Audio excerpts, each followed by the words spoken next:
Everybody else, including the spouse, has these three options. One of those options is the lump sum. What's the definition of a lump sum?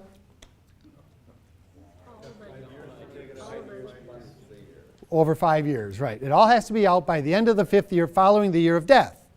So, and again, the amount and timing is not predicated by tax code.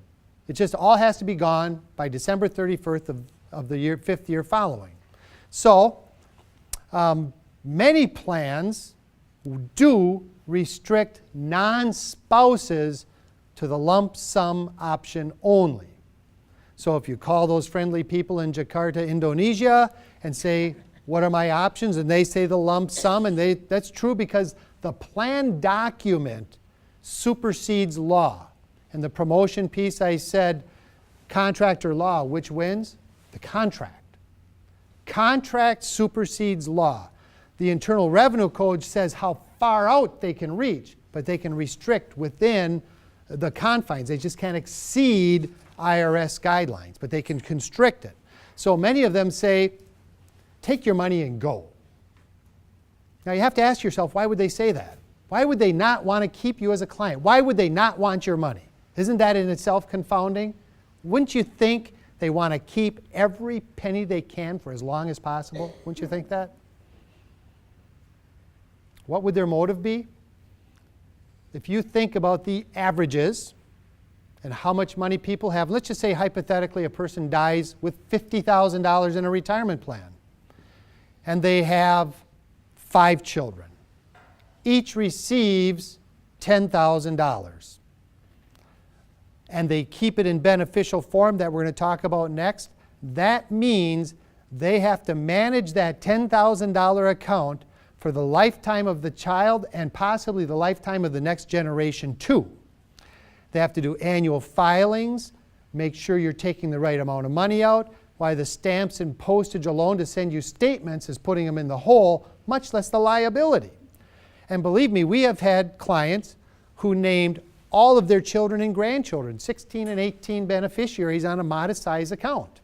And I'll have to tell you, I've encouraged them, well, you have a right to keep it in that for the rest of your life and your children's life, but you're sure that you want to manage this and take the potential risk for generations. So the lump sum option from many plans is just to get your money out. Plus, if it's an employer plan, they have the liability of a non-employee being in their plan and the costs related to that. So very often, if it's a retirement plan through an employer, they're asking you to take the money and go. Now, when they say lump sum, do they define it this way? No, they don't. But I will tell you, we've seen plans and had one this year where 60 days after notice, they mailed the check. That's what their plan document says. From the date of notice, if you haven't requested the money to be distributed, we will send you the lump sum. Person came into the office on the last day of tax filing saying, what am I to do? Because his tax bill was, well, we extended, we did some planning work, but the bottom line is we couldn't put it back, the plan document. Now, everybody has a right to do this transfer. And I'm going to tell you, I personally, years and years ago, got on the phone and called the IRS and said, now this is really unfair to force people to take this money out even if it's over 5 years when they could be retiring many years into the future. And they could take it at a much lower rate. And they said, there's just nothing we can do. And I read the tax code. And I disagreed with them. And I spent several days on the phone being transferred up and up and up and up the food chain at the IRS.